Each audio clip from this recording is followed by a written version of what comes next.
turtles. Turtle. Some factors that affect sea turtles are Natural and danger. This can include hawks or other predators that try to kill the turtle before it can ever reach the ocean.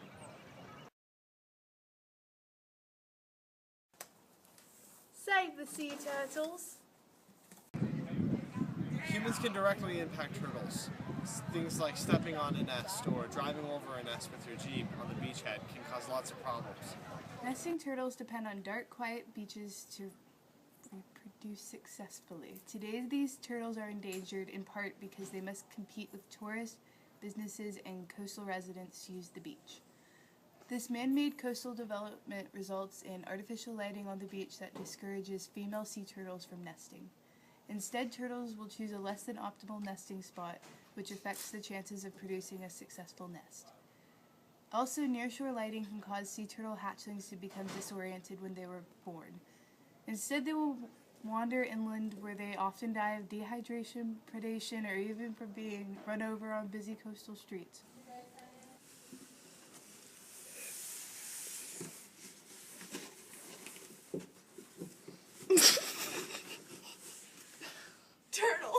Sea turtle nesting beaches everywhere have been substantially altered by urbanization and development.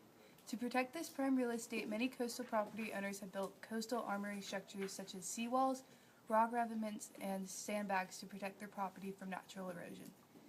These man-made structures threaten sea turtles' nesting habitat by interrupting the natural nesting processes through a reduction of nesting habitat and displacement of turtles to less optimal nesting areas. Florida's beaches, for example, host approximately 90% of all sea turtle nesting in the U.S., but over 40% of Florida's beaches are classified as critically eroding due to changes in the natural landscape of these beaches. This is the most abundant form of pollution on the beachhead. Turtles can eat these or get trapped in them and be decrepit for life, even cause premature death. Because the ocean is so large, many assume that pollutants will dilute and disperse to safe levels, but in reality, they create havoc on the ocean's natural balance. Some toxins even become more concentrated as they break down and enter the food chain. Sea turtles are affected by pollution in more ways than one. They do not have to directly ingest a tar ball, for example, to be affected by it.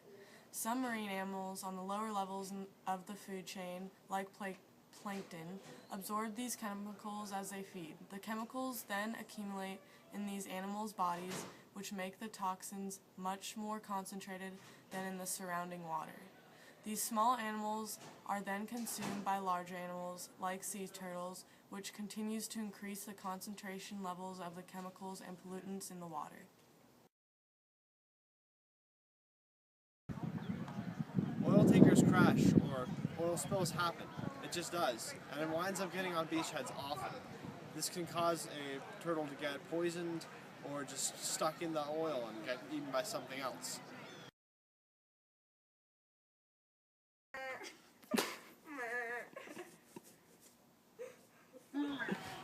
Eutrophication in our lakes and rivers can lead to a drainage to the beachhead, where things like fertilizer or other sterilizers and other chemicals can damage a very tender turtle. Fertilizers are another huge marine pollutant.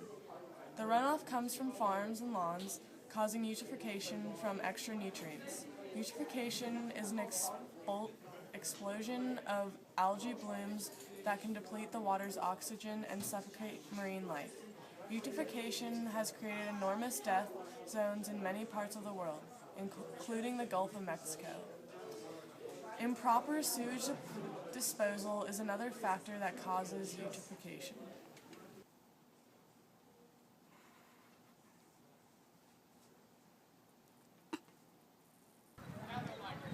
Out of all the solid wastes, plastics are arguably the most dangerous. Turtles, and even in later life, can confuse these for food, eat them, and have their digestive systems clogged up.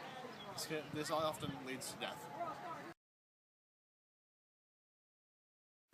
It is estimated that more than 100 million marine animals are killed each year due to plastic debris in the ocean. More than 80% of this plastic comes from land. It washes out from our beaches and streets and travels through storm drains into streams and rivers. It flies away from landfills into our seas.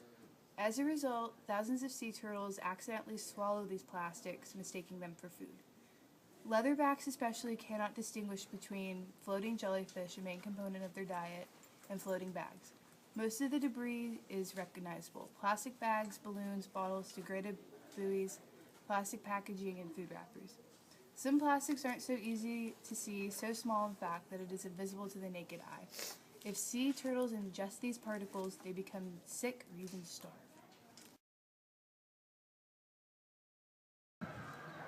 While you think the ocean may be a safe haven for the turtles, water pollution is actually one of the biggest of these all.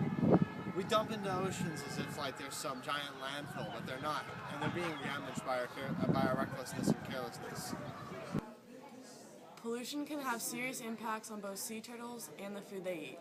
For example, new research suggests that diseases now killing many sea turtles may be linked to the pollution in the oceans and in near-shore waters. When pollution contaminates and kills aquatic plant and animal life, it destroys the feeding habits of sea turtles. Oil spills and urban runoff of chemicals and fertilizers all contribute to water pollution.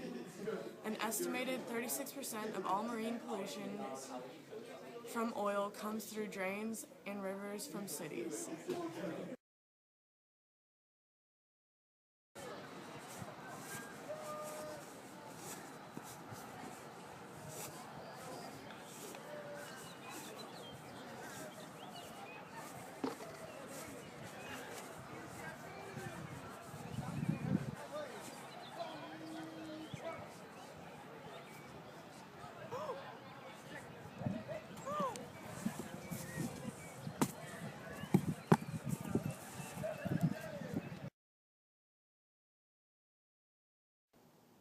Although these threats to sea turtles and destruction of their habits seem almost too big to overcome, there are many things within our control that can be changed.